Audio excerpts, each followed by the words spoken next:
পুরুলিয়ার মানবাজারে সাড়ম্বরে পূজিত হলেন সিদ্ধিদাতা। গণেশ বন্দনায় মেতে উঠলেন ভক্তরা। গণেশ চতুর্থী উপলক্ষে উৎসবমুখর সারা দেশ। পাশাপাশি পুরুলিয়া জেলার মানবাজারে অন্যতম উৎসব গণেশ পুজো ঘিরে উৎসাহ ও উদ্দীপনা তুঙ্গে। মূলত শ্রদ্ধা আর ভক্তির অন্যতম কেন্দ্রবিন্দু গণেশজি।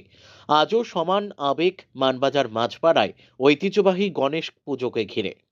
বিশেষত মহারাষ্ট্র ও দক্ষিণ ভারতের একাধিক জায়গায় ধুমধাম করে পালিত হয় গণেশ উৎসব। সনাতন ধর্ম ও শাস্ত্রানুযায়ী সমস্ত দেবতার আরাধনার পূর্বে পুজো করা হয় গণেশজির। মূলত ভাদ্র মাসের শুক্লা চতুর্থীতেই গণেশ চতুর্থী উপলক্ষে গণপতি উৎসব উদযাপন করা হয়। আবার মাঘ মাসে শ্রী পঞ্চমীর আগের দিন পালিত হয় গণেশ চতুর্থী বা বিনায়ক চতুর্থী। পাশাপাশি বৃহস্পতিবার মহাসমারোহে পালিত হল মানবাজার মোদক সমিতির গণেশ পুজো। বর্তমানে অসাধারণ রূপ পেয়েছে এই মন্দির। প্রতি বছর জাঁকজমকপূর্ণভাবে পুজো হয়ে আসছে। পুজো উপলক্ষে মন্দিরে প্রচুর মানুষের সমাগম হয় এদিন। পুরুলিয়ার মানবাজার থেকে বিশ্বজিৎ সিং সর্দারের রিপোর্ট, বিগ নিউজ বাংলা। আমাদের এই মানে মোদক সমিতি আজকে প্রায় 100 বছর হয়ে গেছে। তো আমাদের প্রতি বছর পুজো হয়। একবার হয় গণেশ চতুর্থী, আর এখন এই সরস্বতী পূজা, গণেশ পুজো, সেই গণেশ পুজোটা আমাদের হয়।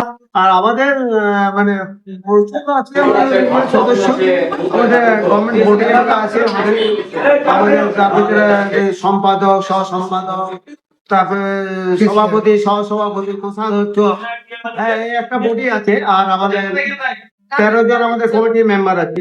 আমরা আমাদের বাজেট বেশ ভালো।